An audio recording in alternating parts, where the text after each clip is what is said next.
Cleveland Clinic, Florida provides individualized treatment plans for excellent outcomes of health problems ranging from the most common to the most complex, even in cases considered untreatable by others. Cleveland Clinic, Florida. Every life deserves world-class care.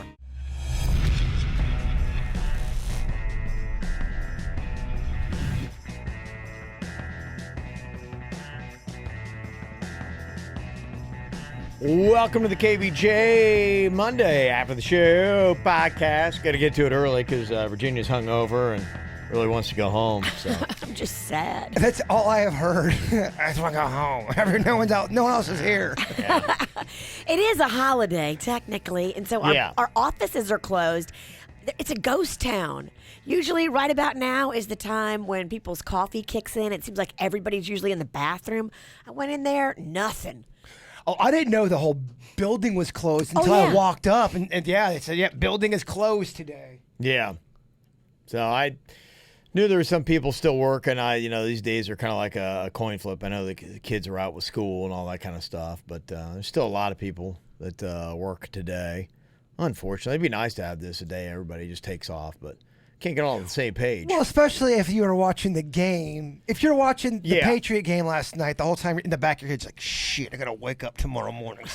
Yeah, I just saw the first series in both teams in the Chiefs-Patriots game, so I didn't even get to watch all that. And I saw it. I'm like, Patriots going to win. And it was a great game. Yeah, it really was. Yeah, there was a lot more to it. I do have it recorded, so maybe I'll go home and watch some of that. But it is slightly anticlimactic when you know who won and then you watch it. Yeah. Yeah, I don't mind doing that if it's a team that I love. Like I'll do that with Ohio State. I'll watch their games and I still enjoy it. But yeah, if it's a team that you're not necessarily dialed into, it's kind of like I remember when Mike Tyson lost for the first time. I was Douglas, shocked that was going on. I remember watching the replay and knowing that it had happened and still wanting to watch the replay because you're thinking, man, Mike Tyson, he's unbeatable. He's invincible. What the hell happened? And it's crazy. Buster Douglas ended up beating him, and then I ended up getting that Buster Douglas video game. Sega Genesis came out with a Buster Douglas. They wanted to really ride that wave. That I think didn't he lose right after? He lost his very next match. That sucks, man. Yeah, to Holyfield, I think. He had Holyfield to try to defend his title, and he lost, and then it fell apart. Yeah, he's from Columbus, Ohio, and you still see him up there. I mean, he's a local legend because he had he beat Mike Tyson. He's a champ. No one can ever take that away from him. So he still has that, but I think he battled weight. In boxing, weight's a big thing, and so he quickly put it on. Because I remember it had been like maybe a year after he lost the title, and I saw him out, in Columbus on TV. I was like, whoa, what happened to Buster Douglas? Some people retire, and they enjoy their retirement. Retired. Yeah, I think that's part of the problem, yeah. You got to have a little bit more time in the ring, less time at the buffet. Yeah. But that was the problem, too, they had said about Mike Tyson was he was out of shape, and that's why he lost to Buster Douglas. Buster Douglas just lost his mom. Yeah. That's why he won, a lot of people think. Yeah, no, it's tough. I mean, it goes to show you the psychology of sports. There's so much in it, and it's a big part of doing it, like with anything. It's the motivation, and that's why what Tom Brady's doing in football is so unbelievable, because even winning after a while, it's just a grind, and it wears on you. And to have that much juice that at 41 and, at the end of the show, we put into perspective, it was 2002 when he went to his first Super Bowl. That's crazy. 17 years ago. I mean, just life has changed that you still are that driven to make it back and to win a game that you've done umpteen amount of times. And you're like, at some point you'd think, okay, well, you've been to the mountaintop. Not only have you been to the mountaintop, you have done everything. You've fucked, you've eaten, you've done everything on that mountaintop, and you're still going to that mountaintop. Yeah. And you're not sick of it yet. Yeah. He's doing it every single year. And that's just it. When you look at other sports, it's a testament to him saying, where does this will come from that he goes out there? Because that all doesn't happen by accident. Everything he's doing, he makes it look easy. But, I mean, he's working his ass off and studying nonstop football to be able to do that. Oh, he's a maniac. Yeah. And he's magical. He's magical, but a guy like that, you have to be a maniac to want to stay in it that long, to always get better or to be better.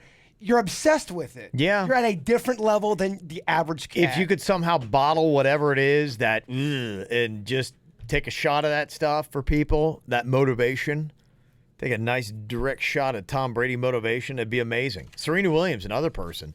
She just over the weekend, she's in the Australian Open, and she over the weekend was like, kind of tweeted out about her mom bod. She's like, I sat down and realized I have like 3 bellies.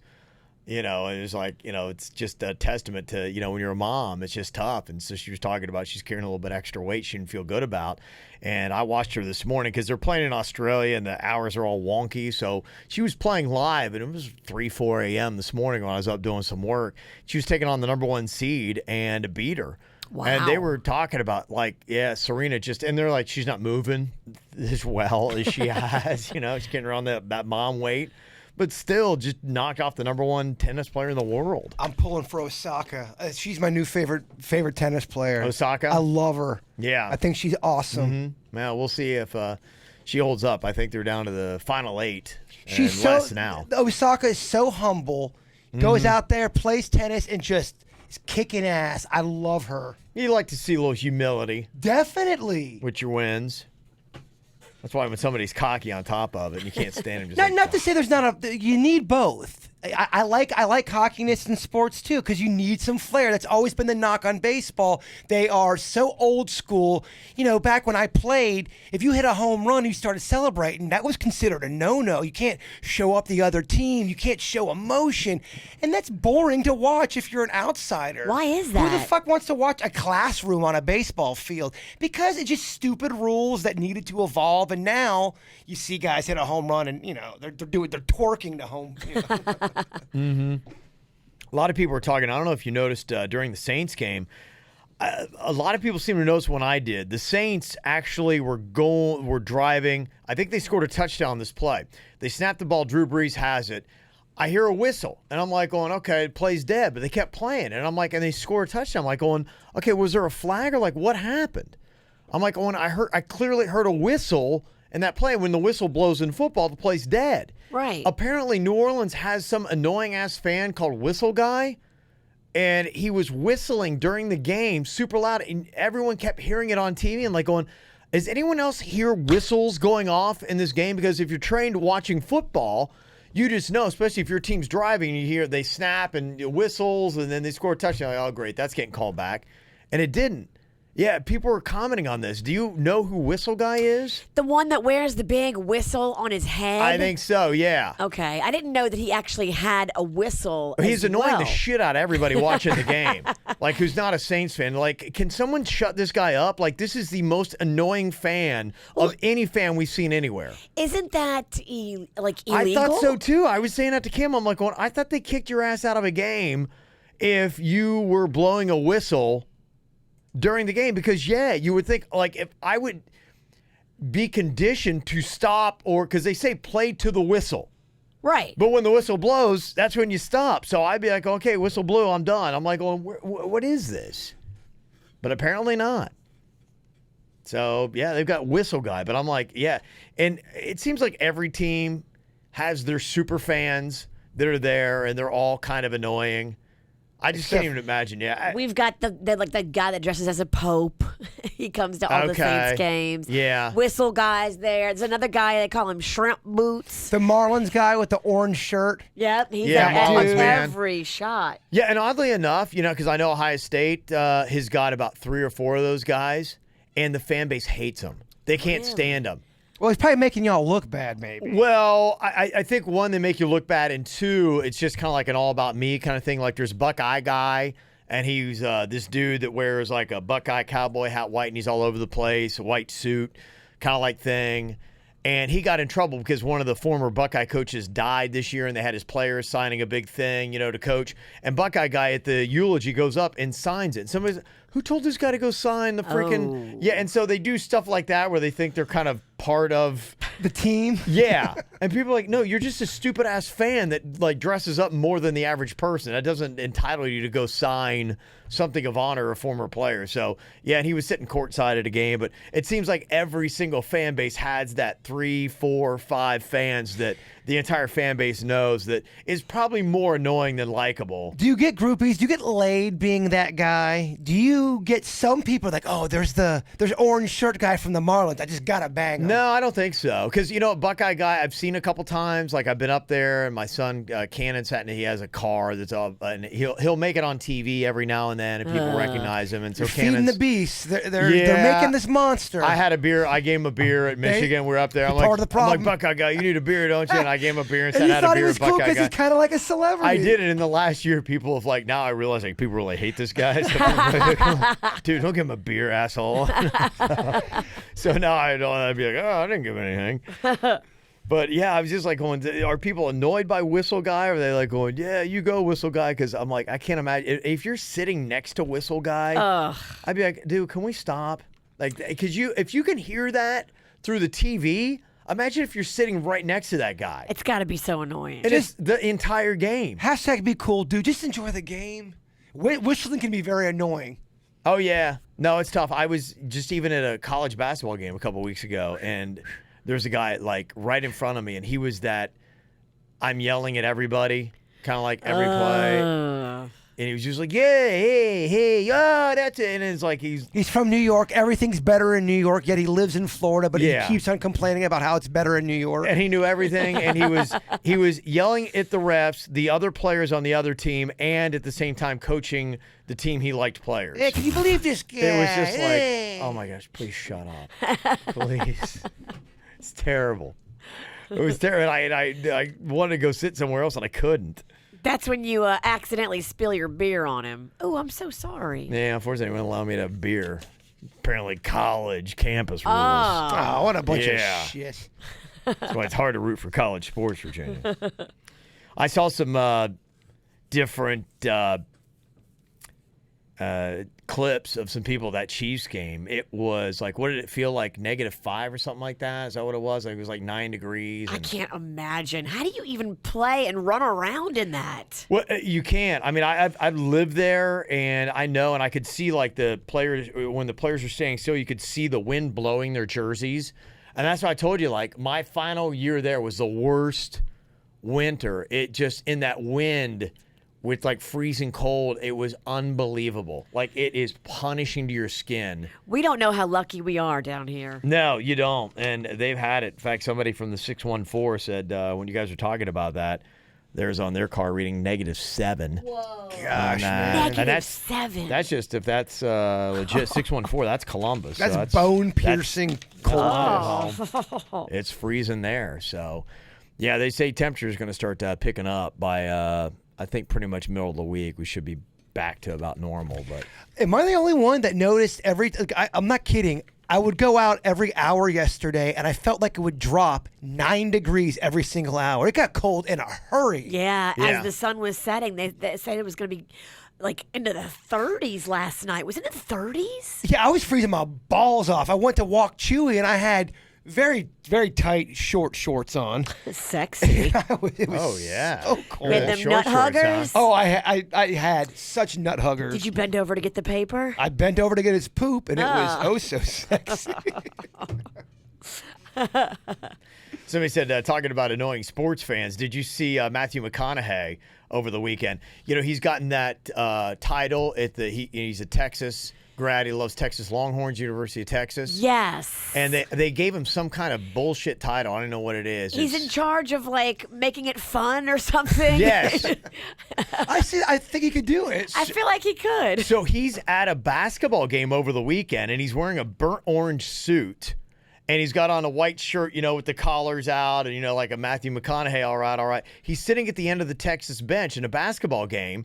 And the players are kind of like up, and it's toward the end of the game. Matthew McConaughey's going, fellas, get your arms up, hands up. And he's like telling them, like, and so they're like, they have to do what Matthew McConaughey says. He's coaching? He's walking up to the individual players like, get a little bit more spirit. Come on, all right, let's go, boys, come on. And he's like having and the players like looking around like, all right. What the fuck is what? Matthew McConaughey said to put our hands in the air and clap. And why is McConaughey coaching me? It was he's firing up the bench, and he's making the players put their hands above their heads and clap. And they probably hated it. Oh, I'm like, yeah. I'm like, As soon as he walked away, like, what this actor dick What's face? this douche Exactly. in my grill? So does Matthew McConaughey become one of those hated team fans? Yeah, I People think he love- does. I think the players hate him. And how long is it going to take before Matthew McConaughey wears on Texas fans like, oh, If you're in a bad mood and you're a player and you're down, and then you got Right. McConaughey walking up telling you got to cheer. come on, boys. I think you're Come on, annoyed. boys. I think you can hit him. I think you are absolutely. Come on, annoyed. boys, get your hands up. Come on on now. Come on now, get them hands up. Come on, boys, you How got to show bad do some you want spirit it? over You here. gonna want it? Shit. Yeah.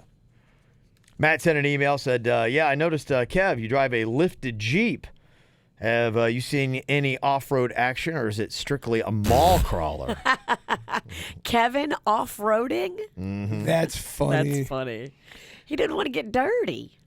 No, I mean, I've got a buddy of mine that he's really into Jeeps and rebuilding them and stuff like that. And so they do the Daytona Beach does Jeep Week, and there's some other thing that you go. And he said, if you ever have and want to take it out with Cannon, your son, I'll take him out to Corbett and bury it to the doors, LOL. That sounds terrible. I've heard of Corbett. I don't think I've been to Corbett, but I've heard of Corbett. I think is that like out by Okeechobee or something like that? I've heard of it too. Yeah. I think somebody it up. said that. It sounds like a place where you go to get dirty. Corbett, Yeah. we'll go. Is that where they mudding. do the mud bogs and all that I stuff? don't know. Not my scene. Yeah, I grew up with rednecks, and I did that a couple times. I actually went out with them. They do that. You go mudding, you go out and you get stuck, and you have a winch, and you pull yourself out of the mud, and they do it over and over again. I did it for like 5 minutes because I dated a guy that was into it, and I was like, this is stupid. Said there's no cell service out there, so try not to get in too much trouble. Yeah, I mean, I might. I haven't. My buddy's like trying to get me to go out there and take it out and do it. It's out in the Beeline area by Pratt and Whitney, all Yeah, that weird okay. one road area where if you blink, you could be in the other lane. It's a Okay. dangerous road. Yeah, it is. Yeah, I might do that. I'll probably roll it and kill myself. I'll come back crushed. Limping. Yeah. So, yeah, I might do that. I'm starting to dabble in some redneck fun. Rednecks know how to have fun. They do. Well, they got to be creative with it. Yeah. I mean, I grew up around it. So, yeah, they love like ATVs and dirt bikes, and they love mudding and that kind of stuff. They love shooting guns. I did some shooting last year. So I'm going to go back. It's about shooting season. So, when football's over and all that. So we'll start going out there to Okeechobee and shooting them guns off again. So we love doing that kind of stuff. So, yeah, I'm actually, oddly enough, I'm now finally starting to get into redneck stuff. You're reverting. I am. I never did when I was around it. I never really did much of it. I mean, you did it because you had to, but I wasn't an enthusiast. It's like I was drug out there. I was like, oh, gosh. Oh, we got to do guns. I'm so scared. Oh, because there's nothing else to do. Like, you're sitting at home. You're like, all right, I'll go out. What are we going to do? Kid, we're going to get on four-wheelers and go fuck them up. Fuck who up? Who are we fucking up? The They animals or a person? always got hurt. Somebody was always massively hurt. Ooh. Like, they would come back on these four-wheelers and, like, look at that, my shoulder's completely out of place. Shit, I came in, it's like hanging off of their body. They're And they proud. would slam it against a tree and be like, oh, that hurts, some bitch. All right, let's do it again. I'm like, I can't do that stuff, man. You guys are just... I'm not man enough to be your friend. I'm not to that level. That's a different level. Oh, but they would do that stuff. It wouldn't even bother. They'd come back and they'd have, massive, like, cuts like you should be in the back of an ambulance kind of cuts. I lost 4 of my fingers. Fuck it. Yeah. I got the middle one still. It was unbelievable. I saw a guy, he did his own stitches. I'm Oh, like, my with his gosh. teeth. He was sewing himself back up. He's like, hey, shit, it's just what happens. And I'm like, he's got scars all over his body. It was just unbelievable. And loved it. man. And there's Loved chicks it. in Logan that probably love those Loved scars. it. Loved it. It was unbelievable. Yeah. Somebody said, grow back the mullet. I'll go to hair club, get a hair club mullet. You yeah. could, girl. I mean, it would be great for the show. I should do mullet season. You That'd could be put it. extensions in there, and I that could. mullet would be sweet. I Do you, should. do you know how much happiness you would bring to so many people? I know. if you- I should do mullet month. And every weekend I just go out. I do mudding. I do shooting guns. If you, I do fishing. I'll go hunting. oh man, we got to Yeah. support this. We have to make this happen. do different redneck No more thing. craft beers. You just go straight Budweiser. Natty Yeah. Light. Yeah, you're right. Bush Light. Yeah, Bush. We can do Bush. Or even Natty Light. We do a little Natty Light in a can, my friend. Natty Light. That was probably the first beer I drank was Natty Light in a can because you could get 90 of them for $4. They were cheap. Them and Schlitz and Ice House was another one I'd always get. Yeah, it was. Yeah, we started with Milwaukee's Best. The Beast. Yeah. That's and then Keystone Light, we did that a lot. Milwaukee, the Beast was another one that would always show up because it was cheap. Yeah. Did you ever drink that Mickey's in a bottle? Mickey's Big the Mouth. wide yeah. mouth. Green bottles, right? Yep, green. Yeah. It was those kind of beers, and it was always Boone Strawberry Hill. Yep. And it was this Zima. Zima, and there was another one. It tasted like Bartles and James. Bartles and James was another one. What was it? It was thick. It was so thick. It tasted like medicine, and it would get you so fucked up. Mad Dog 2020 or whatever. Yeah, Mad Dog 20 is a great. Mad Dog was there was nothing like that. Was what my buddy Rich Blount, he drank a bottle of that, and he got sick of my mom's van, but when he went to throw up, he cut the vent and puked right into it. Projectile vomit. How many people did that in your town? Yeah, that was it. Yeah, I'd always have my mom's van and like just hot. Pulling around town was weird stuff because people like would just hop in at a light. Like people didn't. We didn't have those. I mean, you didn't lock your door, so I'd pull up and Don Conley be there and his head split open because somebody beat him with a tire iron, and that was the kind of stuff that happened. And that gave him a rush. Oh yeah, No, he loved it. Yeah, no, he had me drive him to the next fight. So he took my mom's nightgown in a box, wrapped up his head. Jumped back out, started fighting again. Wow. I remember that drink I'm talking. It was called Cisco, and it Cisco. It was so thick. Do you remember that drink? No, it we almost didn't came have- we like didn't in do a that around my box. area. It was bad news, man. One of them would it was awful. It does weird things to you. Those kind of drinks, that cheap ass alcohol with whatever they put in it, it makes people a different kind of crazy. It does. I would turn into a werewolf. Bob in the Pizzle said, "Hey, what's up, guys?" After hearing Jaybird mess up the other day when he said Cheech and Chong and said Cheech and Sean instead. Cheech and Sean. I said maybe that could be Steven Cheeseburg's next movie. Cheech, played by Denny's, would be a guy trying to get his edibles business off the ground. He needs his buddy Sean, played by Jaybird, to help his business grow. Cheech and Sean. I don't hate it. Okay. Santee said, "Love you guys, but you have a horrible memory. Jason has rode the 10 setting on the shot collar before." He has? Are you sure for that same one? I don't know. It was punishment that was decided on rather than have his iPhone smashed. The audience got to decide if his iPhone would be smashed, as was his original punishment if he lost on a bet, or if he could instead ride the shot collar at 10. We might have not talked about it on the air, but we got a new shot collar that is it's bigger than anything we've ever done before. All I can say is it's not fake. When I get shocked with it, it really does. I wouldn't say it hurts. It's uncomfortable. It zaps like your bone, and it leaves a mark on your skin. Yeah, when it's done, it kind of hurts. The actual belt, the contraption will dig into your skin, and that causes a lot of the pain. Wouldn't you say? It's real. This thing is legit, and I don't think I've ever hit you with 10. Not on that one. Not on this I really new don't one. think we've done it on that one. Okay. All right. I know we have done 10 on other systems because we've had 11,000 shot We collars. did. And none of them were as good as the one we have now. That's true. Yeah, the one we have now is legit. This is different because Denny's bought this one. This is a different one. We bought this off the internet. Yeah, this is legit.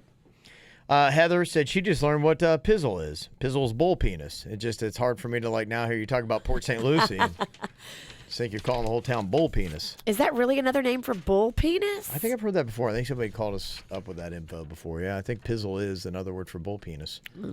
So when you say you live in the pizzle, you live in bull penis.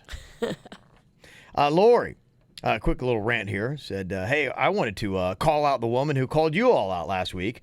She emailed the show criticizing about how your show handles certain topics in the media, specifically the hashtag #MeToo movement. This woman said in her email that you guys have lost your creativity because you guys are giving your opinions on hot topics that are in the news. She went on to say that she likes 90% of your show, but didn't like how you all aren't supportive of the hashtag #MeToo movement. Is this woman serious? I hate those so-called fans. They say they love your show, but then rip you all apart. This so-called fan said that you guys have lost your creativity. Oh, please. She needs to shut up. I think your show is so creative. I feel like you guys have done an amazing job covering the hashtag MeToo movement. Virginia has even told a personal story that I thought was very enlightening. I have heard Jay Bird say several times denouncing anybody who's committed sexual assault. Again, what the hell is this woman talking about? I'm a Democrat and was very much for the hashtag MeToo movement, but then it got too wacky. As a woman, I think the movement has been overtaken by extreme feminists and all the weirdos in Hollywood. The woman who emailed you is not a real fan. She is someone that wants to tear you apart because you don't say exactly what she wants you to say. Your coverage of the hashtag MeToo movement has been real and honest and the best of any other show I've heard. Keep doing you. Anybody saying that you're not supportive of people who have gone through sexual assault is an idiot. Your true fans know how you really are. You guys are great and creative. Don't listen to the so-called fans looking to tear you apart. Love the show. Okay, ran over Lori. There you go. Yeah, well, I don't think anybody's going to like 100% of what you do. That's true. So that kind of stuff does happen. And maybe there's things that she has heard in certain conversations and hasn't heard the whole picture. And it is tough, whenever we go into something to be able to cover the broad scope of how our true range of emotions go in a limited amount of time, that sometimes maybe something gets left out that leaves the perception that you feel a certain way when you don't really. Oh, you got to hear everything. If not, you will. Especially radio is kind of a weird format. If you don't hear every little thing, you may miss something that is very important to how you feel or your opinion. Well, I'll notice that, I'll start off and my whole point of the conversation, I'll say something and somebody's clearly tuned in halfway through and I haven't restated because I don't want to say the exact same conversation over again. Oh, I know. And then they'll send you a scathing email and you're like, that was the first word out of my mouth. I know. It's very what you're tough. Saying. So that, that just kind of happens. But the good news is we do have the KVJ podcast that you can go back and listen to the whole thing. So if it's a segment you feel particularly charged about or what was said about it, you can be like, okay, I want to go back and listen to the entire thing because there is a chance that possibly we did say exactly what your comment is and be like, okay, all right, they did say it. And then if we don't, then you'd be going, I listened to the whole thing, and you guys clearly didn't address it. And, we are going to talk about hot topics that are out there, whether they're divisive or not. It is a talk show. Yeah. I mean, yeah, we do. And it depends. It's more like we're not going to do the political stuff so much, but we will do the lifestyle-oriented stuff. And, I think the things with sexual assault and the nature of it and what it does to just, that bleeds over. That's more than a political issue. That is a lifestyle issue. So if it's a lifestyle issue, controversial, then yeah, we'll deal with that kind of stuff. So, it's just something that we take on. Like, for instance, I saw there's some kind of rally for 4-day school weeks. Apparently this thing is taking on a new life. I've seen cities that have gone to it. I think someplace in Colorado now does not have school on Mondays. Yeah, it's really something. I study the kind of stuff a lot. I study productivity a lot. I read what people say because it's very important for us. And I think I've even kind of said it here. Over the last year, I suffered massive burnout. And I just realized it to the point where it was just, I did too much. Right. And I was just fried. That sports show. Well, it was, yeah. And that's when I finally. Definitely. Yeah, and I finally, enough was enough. And it just, and thank God, actually, that a couple of the sponsors left because I'm like, that was the writing on the wall. I'm like, there's financially now no reason. I don't have an obligation to do this. It's killing me and I'm not making money? Yeah. Well, there is something that happens that, and I'm currently reading a book on it right now, and it's so true. It's called Managing the Margins. And the margins is basically your free time. It's that little bit of space that you have between everything else. And I'm really focusing on that because I wasn't. And they said, you may think you're the most efficient person, and I did. I was like, I am the most efficient person. I said, every minute of my day is scheduled, and I'm so efficient on this and that. But the problem was I wasn't giving myself time to breathe. And creativity happens when you're bored.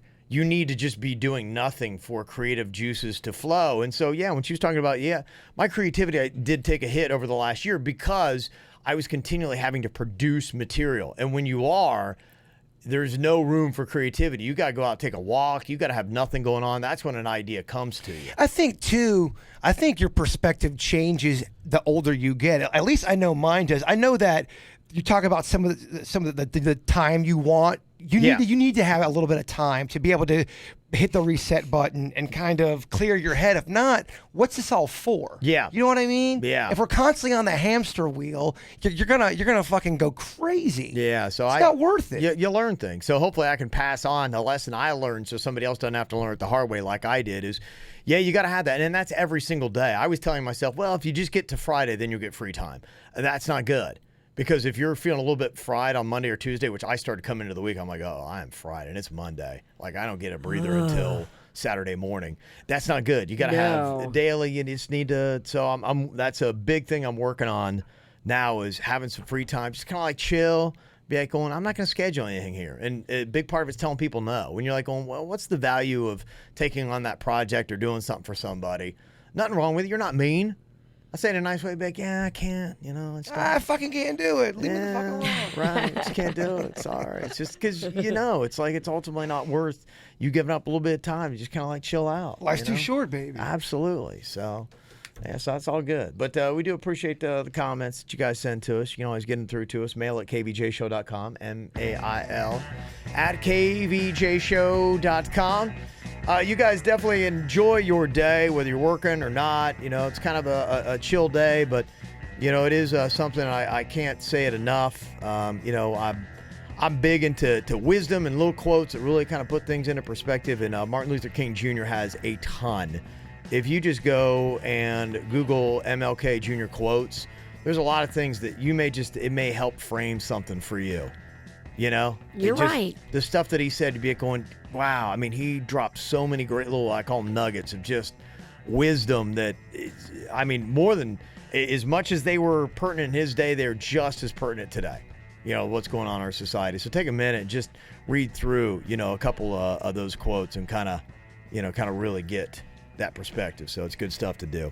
All right, y'all, have a great MLK Jr. Day, and we'll talk to you tomorrow. Goodbye. Cleveland Clinic, Florida provides individualized treatment plans for excellent outcomes of health problems, ranging from the most common to the most complex, even in cases considered untreatable by others. Cleveland Clinic, Florida. Every life deserves world-class care.